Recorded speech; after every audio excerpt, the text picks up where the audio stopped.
Hi, I'm Jonathan Rudis, Senior Vice President of Cresa, Long Island. Welcome to this week's version of Real Talk. We're happy to have with us Alan Bushell, co-founder of ProCalc, for Chapter 2 on using the valuable programs that Alan and his brother Bruce developed. This is on, I guess it's FASB, but it's part of your ProLease program? Right. ProLease, we started ProCalc in April of 1992. In January of 1999, we partnered with a friend of mine, Gary Unger at Link Systems, and together we created ProLease, which is a lease administration database program. Mm-hmm. When we originally started, it was not a web-based program. The world was not web crazy back in 1999. But shortly thereafter, we stopped. We ported the whole thing up to become a web-based application done in SQL Server, and we've been going strong for 16 years now. So now, the hottest thing out there is FASB. It's got everybody shivering. Right. Okay, what does it mean? Are we going to have to change our whole real estate portfolio? We're going to have to sell everything. We have to buy everything. We have no clue. Nothing as drastic as that. So we do understand that it's extremely important, right, as a broker, as an advisor, for us to know what these FASB rules actually mean and how they will affect the transactions that we develop with our clients. So thank you for coming in and kind of straightening that out for us and explaining to me what I need to know to help advise my clients in the best way. Said to FASB and the IASB that you need to clean house, get your house in order forever in accounting terms. Before then, leases were always off balance sheet. Yeah, let's start off with where they are today, okay, or where they have been up until today. So this was supposed to have been done 2 years ago. We're still sort of moving through the process. The big problem right now is that the IASB and FASB cannot agree on how to do this. Mm-hmm. There are two different approaches to it. All leases are going to be capitalized, not just real estate leases. But currently, right, they are off-balance sheet transactions. Mm-hmm. When you do a lease, it doesn't appear on your balance sheet. It appears as a footnote. As a footnote. As a footnote. Right? But it doesn't have anything to do with your, I guess, valuation of your company. As opposed to a capital lease or a purchase or an owned property. Well, owned property would be different because it's just not a lease at all. Well, that's what I mean, but real estate owned is on your balance sheet. Absolutely. Okay? And real estate leased is off your balance sheet and considerably affects your valuation of the company, of your borrowing power, etc. Exactly. Now, that's where we are today. Okay. That's changing. Correct. Okay. Just to add to where we are today. Please. Typically, companies have to straight line their rent obligations as per FASB. So on. Right. So step ups like $20 today, $25 in 5 Free years, rent, and bumps. $30 and bumps. Right. You got to add all that up and divide it by the lease term. Right. And this has been going on Sure. since the beginning of accounting time. So we are looking at a paradigm shift in both the accounting and the real estate universe. We began getting a lot of calls from our clients saying, are you aware of this? Do you know what's going on? And yes, I am aware of it. I looked at this as once they actually come to terms and start to implement capitalizing leases, everybody in the world is going to be out looking for software that is going to help them to capitalize a lease. Because the process of capitalizing a lease is extremely intensive, heavy-duty calculations. It requires a lot of knowledge of understanding the calculations, the data that you have to be tracking, what your rent is that you're going to capitalize, what deductions you can take off of your rent. Your goal is to capitalize the least amount of rent possible. Explain exactly what capitalizing a lease means. Well, it depends on how we end up doing it. Let's take a broad. I'll give you the broad brush spectrum is this. You're going to have to figure out what rent you need to capitalize. I'll give you the quick rundown of what that is. It's basically your fixed minimum rent, and then there are going to be deductions that you can take against that. Any portion of that rent that you receive a service for, you can deduct. Landlord TI contributions, you can deduct. There's a host of other Operating things I won't get expenses, into. real estate taxes. That's not included, okay? If you're doing gross leases and you have base years, you'll be able to deduct the base amount from your rent. But future payments, increases in operating, you're not going to capitalize. Okay. So it's basically base rent, fixed bumps in base rent, fixed percentage, 3 or 4% increases in base rent, okay? Okay. And after your free rent is what you're going to be capitalizing. Okay. There are other deductions because you want to capitalize the least amount of rent possible. The other important part is understanding what term you are going to capitalize the lease over. And there are 3 things that deal with the term. Obviously, the term of your lease, and then renewal options and cancellation options. And the rules as it stands as per the last exposure draft is that if you have a renewal option and you are likely to exercise that renewal option, you will have to include that in your capitalization term. So that brings up a lot of problems, because a lot of the renewal options we do today, it's like you have a 10-year lease and the right to renew for an additional 5 years at 95% of fair market value. Let's say that I'm likely to exercise that renewal, so I'm going to have to capitalize 15 years, and you're going to have to figure out what rent am I going to be paying 10 years from now for the Right. renewal option, and capitalize that rent. So just to be very clear, right? When you say capitalize the lease, Mhm. that will appear now on your balance sheet? Exactly. And the way it appears on your balance sheet is that we are going to create a lease liability and a right of use asset. So we're going to take all the rent, the fixed minimum rent that we're going to pay. We will calculate the present value back to day one. The lease liability and the right of use asset will both start with that present value obligation. We will amortize them both down to 0 at the end of the term using different methods of amortization. The devil is in the details. I'm giving you the broad brushstroke. That's all we want to do today. For chapter 3, we'll talk about some But of that is the details. way it will happen. Now, you can sign a 10-year So- lease today, and you can capitalize it, and you're done, until something changes your financial obligation. Anytime your obligation changes, you have to restate your obligation. So what are some of the things that will cause your obligation to change? If you have a CPI escalation, you're going to have to recapitalize your lease every time you get a CPI increase. So we shouldn't do those CPI escalations. Well, actually, a CPI becomes even better than if you have a fixed percentage increase, because if you have a fixed 3% per annum increase, you have to capitalize all those increases today. CPI will only be capitalized as it's incurred throughout the term.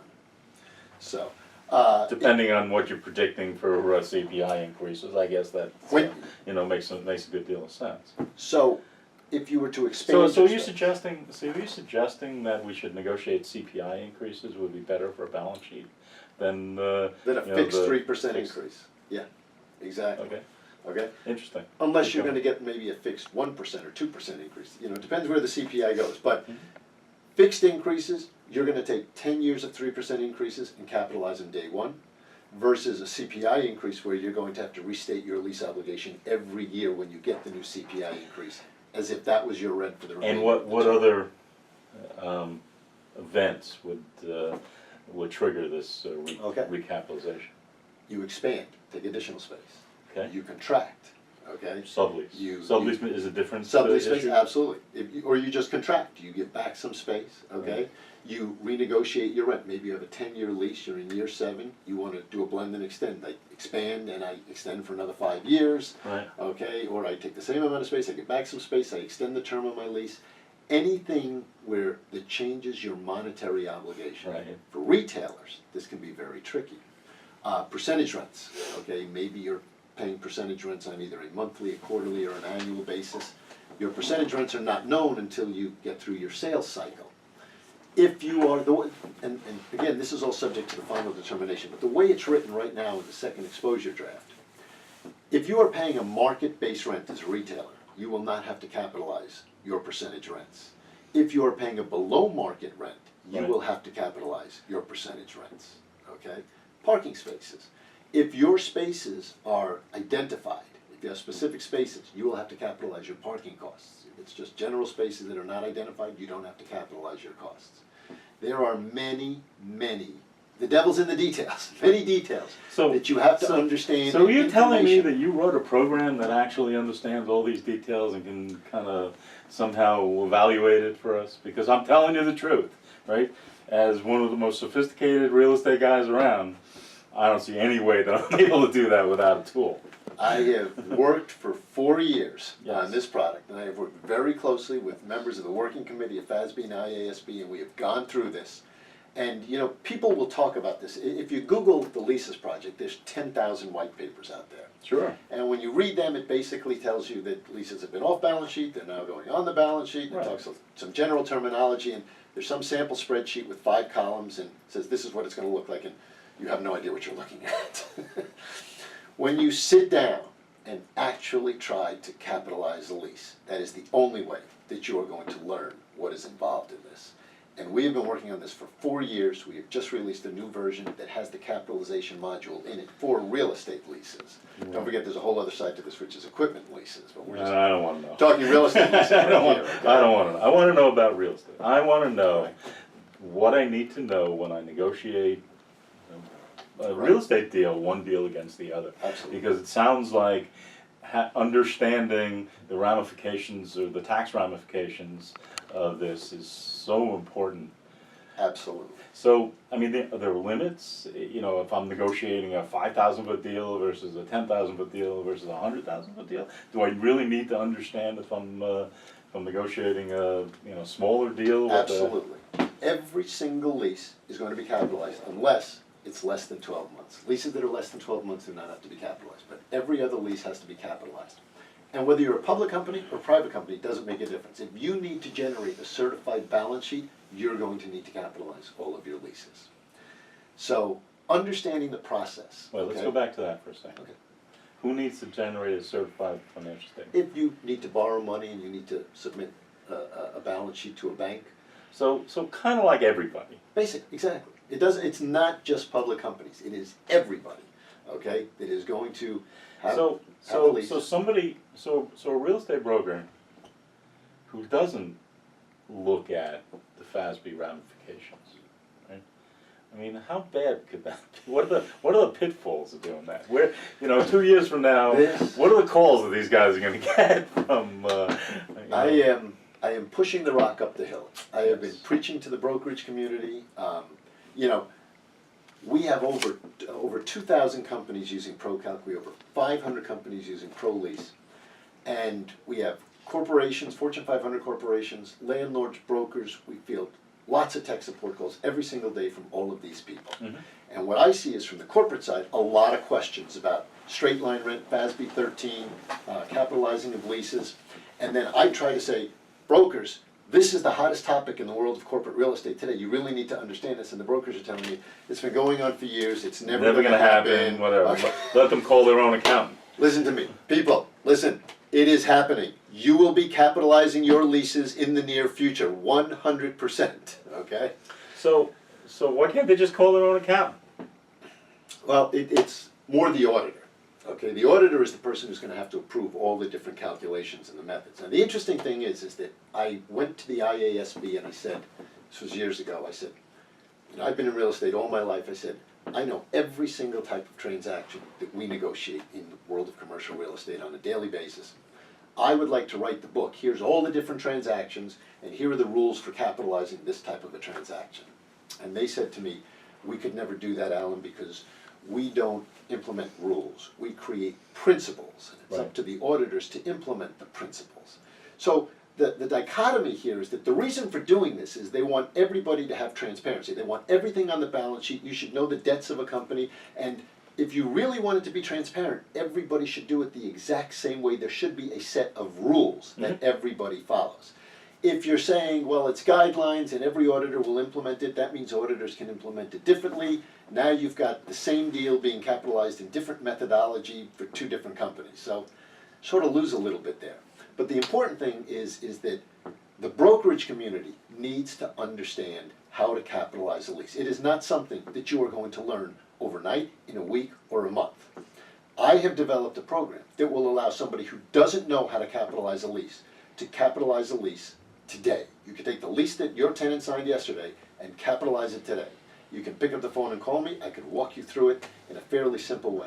So let's come back to how we get access to this program. Okay. All right, because on a daily basis, I don't necessarily have a need for that. But every once in a while, I get a client, Right. right? And that client will possibly need to, evaluate this. Right.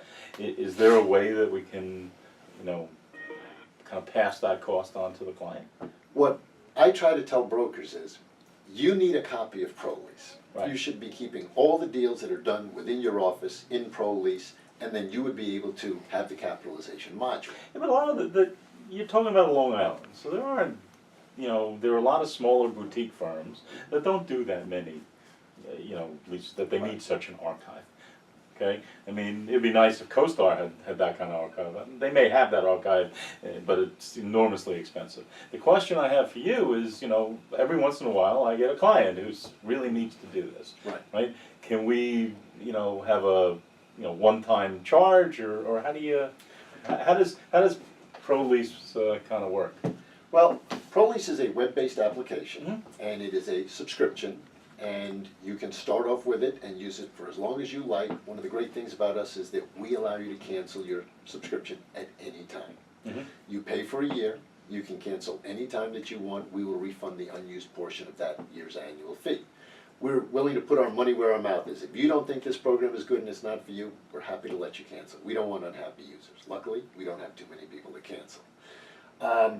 Once you have access to it, nothing needs to be installed on your machine. You can go in, and the most important part is that you have 24/7 telephone tech support.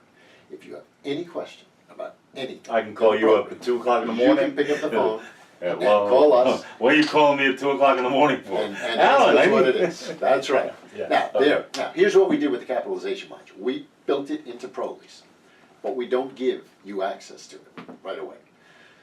We're not charging you for the software, but we are charging you for a training session. We will not open it up to you until you've taken a specialized a course in capitalizing leases, because nobody in the world has ever capitalized a lease. And if we put it out there, you would call me and we do a 2-hour training session. You'd say, "This is great, I'm going to get my partner to call you later this afternoon." And that would be another 2 hours, and this would go on and on and on. We cannot afford to train each person individually anytime they want. So we have it, it's available. You can have it today, but you must take a training session in capitalizing leases. And you need to. Before you go in there, you would want to take this training session. So we charge $2,000 for the training session. It's between 2 and 3 hours. You get everybody in the room. We'll teach you how to capitalize a lease. We open up the module, and then you have access to it, and you can call for tech support anytime that you want. Cool. As a sales tool for a broker, to be able to call a prospective client and say, "I know that you're aware of the upcoming FASB changes. Okay, I'd like to come in and talk to you about what it is that we are doing for our clients. I want to show you the program that we use to capitalize a lease. I'd like to teach you how to capitalize a lease. What are the good clauses to negotiate, the bad clauses to negotiate? What are the mathematical calculations? What are the things, every time you sign a lease, what are the things that you need to start tracking so that you'll be able to capitalize this lease?" There are going to be changes to a corporate real estate playbook, okay? More things are going to have to be tracked. More approvals are going to be needed to be done. There will be questions when you sign a lease before you capitalize it. Are we likely to exercise the renewal or the cancellation option? What is the rent going to be during the fair market value period? Would you also give that training session to, the customer? I mean, I would tell you that, listen, I'm a real estate broker, and I'm a smart guy, and I can talk to most of these things as good as most of the next guys. But real estate brokers calling up and telling people we can explain to you the FASB rules and how to do it is a little bit of a stretch. However, saying, "Listen, we have this program, and come in and we'll go sit down with Alan and we can get the training program and we can do this thing together," is probably more of a minimal. I could certainly do that, but my goal, and I feel every broker's goal should be to learn this. I am not an accountant by training. I don't have a financial background, okay? There are presentations, but the goal would be for you to be able to understand this as well as I do and be able to make your own presentations. And that's what impresses the client. When you're able to make the presentation, "John Rudis, you are the guy I want to work with." Beautiful thing. Alan, thank you. Thank you, John.